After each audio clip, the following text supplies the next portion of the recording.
Today's video we're going to talk about investing in discard team of the weeks and team of the seasons. So just before the video does start, a quick little ad on a trading service I offer over on Twitch for the cheapest trading guides out there for just £4, €4, all free with Amazon Prime. You'll receive daily trading and investing guides covering PlayStation, Xbox and PC with an array of methods covering all budgets. And I've been trading for over 10 years, making over 100 million in multiple different FIFAs, and now for the last 4 years I've made 10 million coins in just the first month. So in today's video what we're going to be doing is we are going to be talking about investing in the discard team of the weeks and team of the seasons. This is because this is what I've done on my account because I think it's going to do very, very well. And I can just see these players absolutely exploding unless EA do something about it. So why do we recommend buying discard team of the seasons and team of the weeks? By the way, first thing I'll say is discard doesn't mean you're paying 10k for your team of the weeks and 10k for your team of the seasons. What it means is it basically means you're buying the floor rate. So whatever the cheapest on the market is. Now the reason we recommend doing this is because at the moment there is no supply of team of the weeks and team of the seasons. Obviously, well, apart from I guess the people who can get 16 wins in weekend league, but those are the very few. Other than that, any supply coming is untradeable. The reason any supply coming is untradeable is because we've had our last tradable team of the week pack, meaning we're not going to get we shouldn't get a tradable team of the week pack now until maybe next Wednesday if they're going to repeat it. But the thing is, the tradable pack doesn't actually, it expires next Wednesday. It's only anticipated maybe to be re-released on Wednesday. But this basically means that we're not going to get any team of the season cards between now and Wednesday. Meaning we're going to get Saturday's content of upgrade SBCs, Sunday's content of icon SBCs, Monday's content of more upgrade SBCs, Tuesday's content sometimes of even more upgrade SBCs, before we potentially get our first resupply of either the team of the weeks or team of the seasons. And even that's not guaranteed, and then we might get another upgrade SBC on the Wednesday, and then so on and so on. Well, amongst all that, on top of that, we're also going to get player SBCs. And we already know some of the player SBCs we're going to get. But we can see yesterday, obviously, we got ourselves the likes of Diaz. And the thing is, EA, even though we're not getting any more tradable supply of team of the weeks and team of the seasons, they just keep on needing them. I mean, we need, what, 1, 2, 3... Sorry, I can't count, but we need 4 right here just for Diaz. And that's not including the upgrade SBCs. So, I mean, if they're still requiring them for player SBCs, I'd be very surprised if we're not going to see them needed for the hero and icon SBC on the Sunday, if we're not going to see them being needed for the upgrade SBC on the Saturday, and so on and so on. And on top of that, we also know what players are actually going to come either as an SBC in the mini-release. So far there's been more players leaked than actually have been released, which as a result means they're either going to be in the mini-release on the Saturday, or they're going to come as the SBC. And there are some really, really nice players, and I'd be surprised if all of them are going to go and come as the mini-release. So the first of these really nice players coming out is Enzo Fernandez. Not currently released, which means he'll either be an SBC later in the week or it means he'll be in the mini-release. On top of that, we've got loads of icons that are yet to be released and as a result likely to either be an SBC or in the mini-release. The ones that aren't released yet, if I'm not wrong, are Hernandez, Coman, Crespo and Petit. So there's plenty of players and I'd be very, very sure that not all of these are going to be in the mini-release and we're also going to go and get these as SBCs. And definitely not the most interesting cards regarding Sud-America. We've got Hincape who's yet to be released and also have Matches who's yet to be re-released. To the Euro players, we haven't had Vahalik yet, we haven't had Pickford yet, so yet to get Lima, also Joe Gomez, Endoyle and Barcola. So there are plenty of players that could come that could be well-demanded SBCs in the week.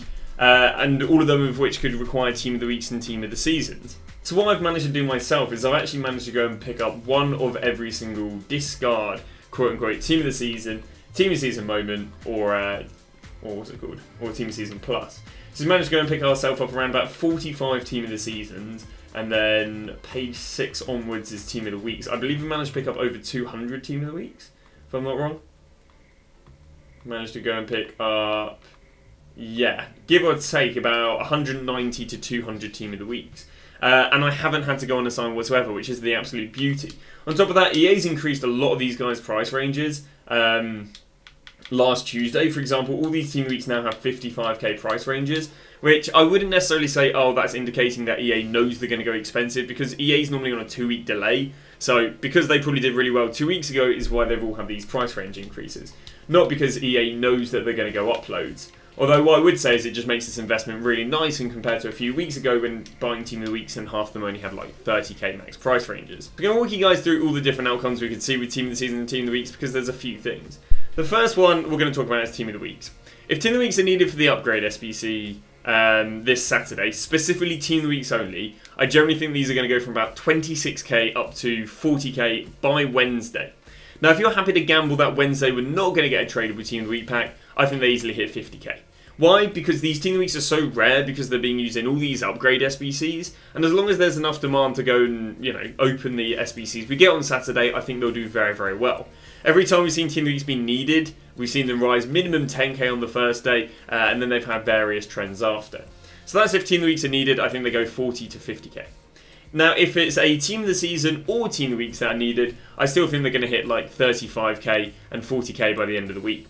The reason for this is because Team of the Seasons are 33k. Team of the Seasons are 33k and Team of the Weeks 26k. In theory, people should be using Team of the Weeks a lot more than they're using Team of the Seasons, meaning the rise on Team of the Weeks would be a lot better than the rise on Team of the Season. Now, if Team of the Seasons are needed, and for some weird reason they change the requirements to only Team of the Seasons, they probably go like 33k to like 60k. I think it's very unlikely they do this because we haven't really seen Team of the Season only requirements being a thing, apart from I think maybe the odd upgrade SBC. But yeah, so that's a very unlikely outcome, but that's if Team of the Seasons are needed. If it's Team of the Seasons or Team of the Weeks being needed, I can see Team of the Seasons probably all going up about 5 to 10k. It doesn't matter if you're buying Team of the Season moments or just base Team of the Seasons, because again, all the cards should get rarer and rarer themselves. Now, if maybe we get ourselves a double 86 upgrade that requires no Team of the Weeks or Team of the Seasons, I can see there being a slight drop on Team of the Seasons and Team of the Weeks on the Saturday. This is because people are definitely going to buy them in the anticipation of them being needed on the Saturday. I mean, if they're not needed on the Saturday, they'll probably go down a little bit, but as long as they keep on being needed for the player SBCs, they'll keep rising.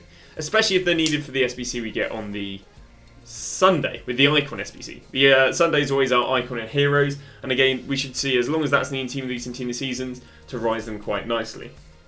So it's not, the end all if they're not needed on the Saturday, but the Saturday I think is what's going to absolutely bang them in price, because very rarely do we see them banging in price otherwise.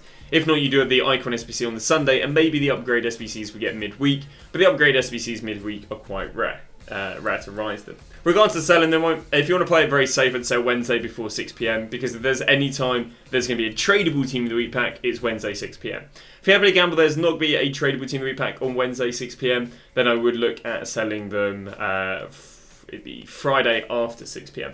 Regarding Team of the Seasons, now, if Team of the Weeks rise to the same price as Team of the Seasons, I would go and sell with Team of the Seasons by Wednesday, because if Team of the Weeks then go and drop, then what you could see is the Team of the Seasons also drop, because they won't be good value for money anymore. If not, again, you can go and sell them Friday after 6 PM, unless you're happy to gamble, yet another week. But I'll be honest with you, I do think these Path to Glory is going to be good investments, so I'll probably end up selling on the Tuesday and then buying the Path to Glory cards on the either Tuesday evening or Wednesday, because live cards on FIFA do very well. We will be covering this in a future video as well. But that's going to be that. Thank you very much for watching, and we'll see you guys tomorrow with a brand new video.